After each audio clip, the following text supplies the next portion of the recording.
Okay, so today I'm going to be teaching you how you can get rid of acne. So in the winter of 2023, this is what my skin used to look like. Now, having skin like this, as a lot of you know, is horrible. You're walking around with no confidence, you're anxious, you hate the way you look, and you just generally just feel dirty. So what I decided to do is I decided to do everything in my power to get rid of it.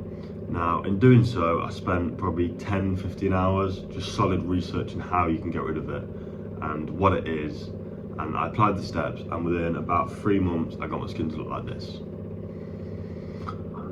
So today I'm going to go over some tips on how you can do this, and these are going to be like no bullshit tips. I'm not going to tell you to use some shitty face moisturizer. I'm not going to tell you to fucking wash your face every 10 minutes. I'm not going to tell you to drink more water. I'm going to give you some genuine advice that worked for me, and I know that will work for you as well.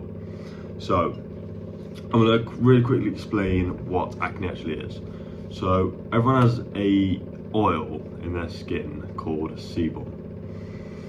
Now, sebum's job is to moisturize the skin. Now, people with acne generally have an overproduction of this hormone, of this oil called sebum.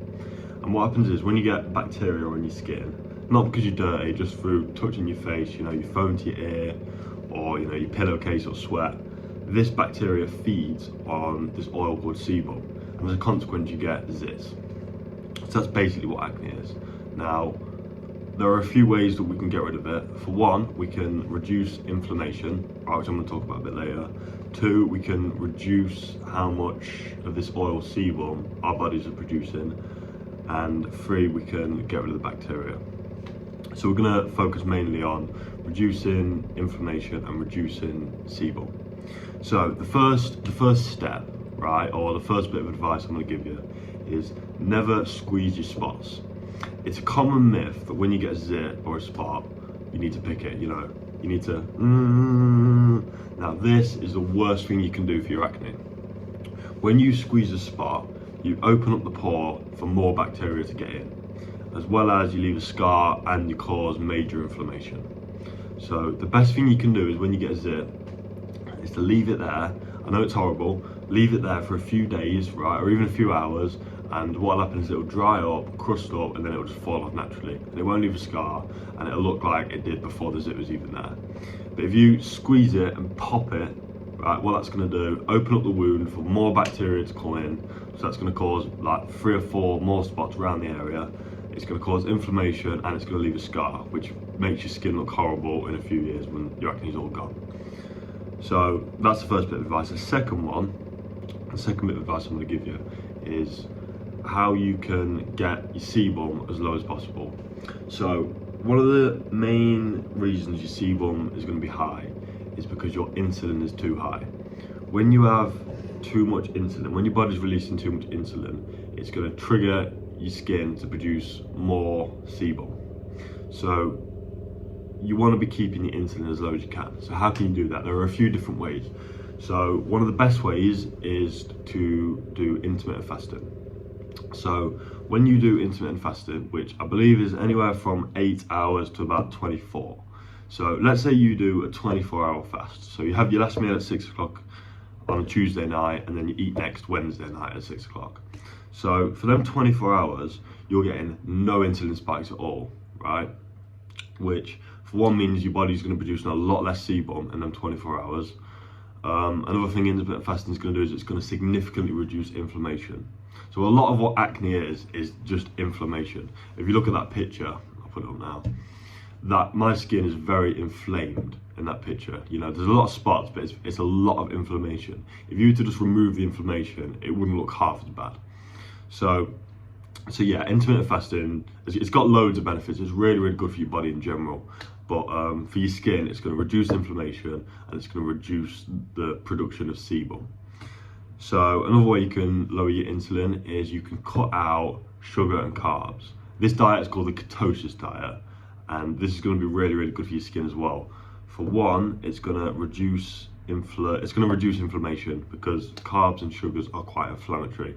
So what happens? So with inflammatory foods, what happens is you eat the inflammatory food, it inflames the gut, and then that inflammation spreads to your entire body. So it's going to spread to your skin, you know, it's going to spread to your nose, it's going to cause like your sinuses to be inflamed, which means you can have a blocked nose, you know, and mainly it's going to make your skin red. It's going to make you irritable as well. So if you can do a ketosis diet as well, that means over time your insulin is going to become more sensitive, therefore your body's going to have to produce less of it to do the same job. A lot of you with acne are going to have what's called insulin resistance, especially if you're a little bit overweight. Now what insulin resistance is because your blood sugars are so high, your body's having to produce so much insulin, and over a period of time, that insulin stops doing its job because you almost gain like a tolerance to it, in a sense. So if you can do intermittent fasting and the ketosis diet, that's gonna, over a period of time, make your insulin way more sensitive, so your body's having to produce less of it to do the same job, if that makes any sense. And that's just going to be good for your general health in general. You're going to feel a lot better.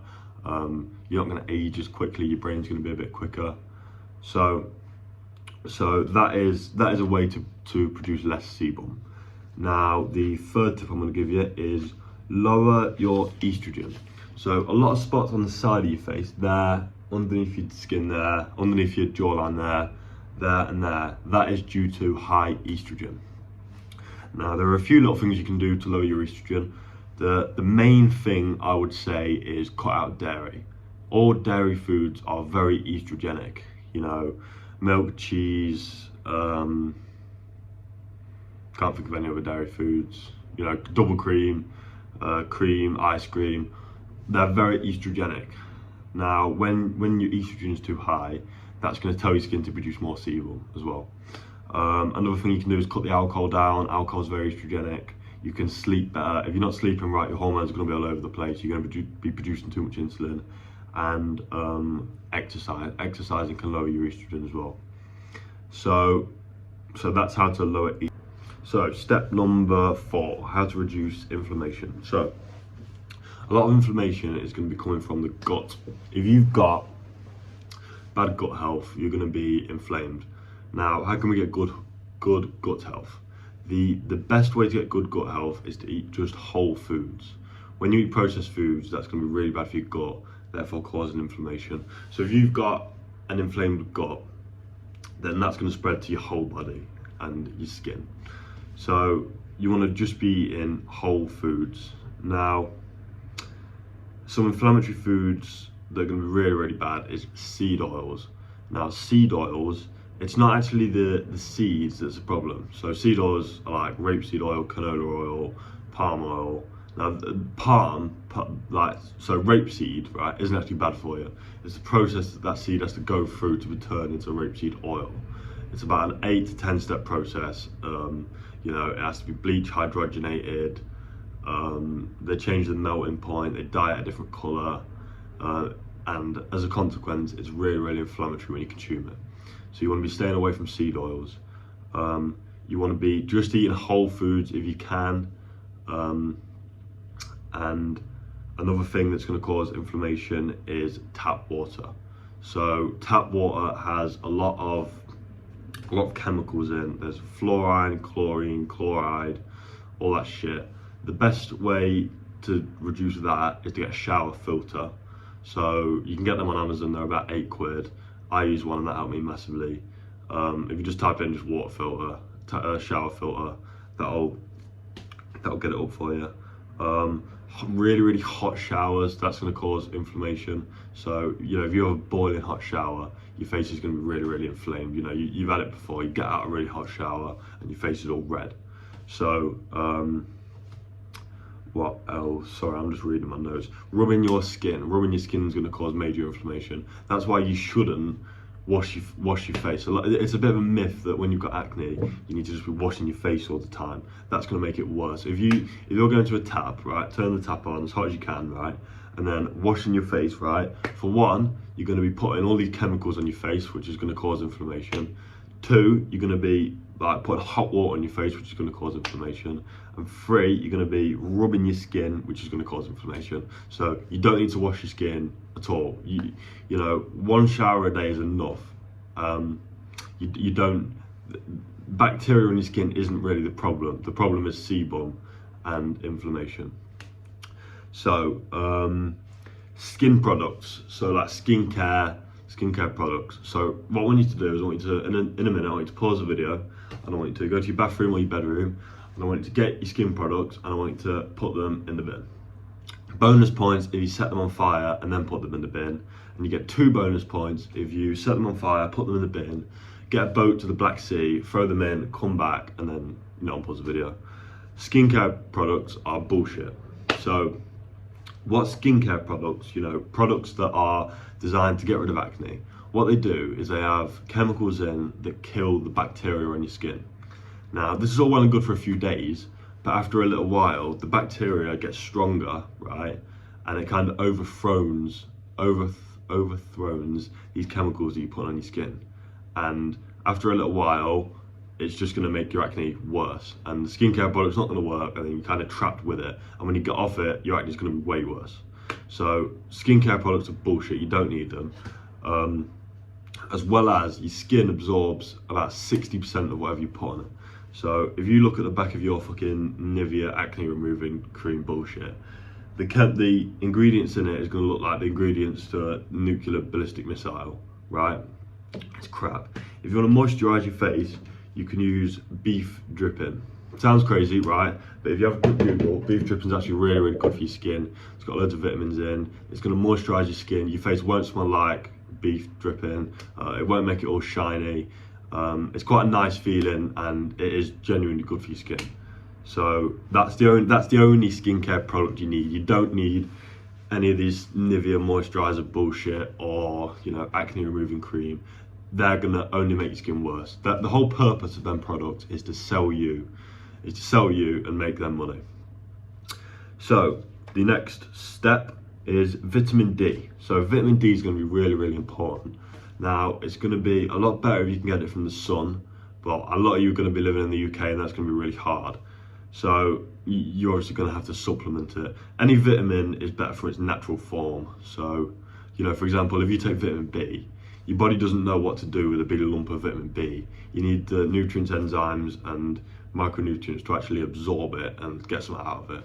But with vitamin D, you don't get any in the winter in England, so you're going to have to supplement it, which is going to be better than nothing. Now, vitamin D is going to lower your sebum, it's going to help the body fight the actual bacteria that's causing your spots, and it's going to help reduce inflammation. So vitamin D is a must. Vitamin D is really important. Now, another little tip is to change your pillowcase every night. So what I do is I get a pillowcase, I'll use one side one night, switch it the next night, and then I'll change the pillowcase. When you use the same pillowcase of a night, you're going to be sweating. You're not going to be majorly sweating, but if you're sweating a little bit, you're going to be laying in your sweat the next night, which is going to increase your bacteria. And that is all the tips I've got for you today. So thank you for listening. I'm going to be doing a video on some other things. I think the next video I'm going to do is how to get better sleep, or I might do one on how to increase your testosterone. So if this video has been useful, leave a comment and a like.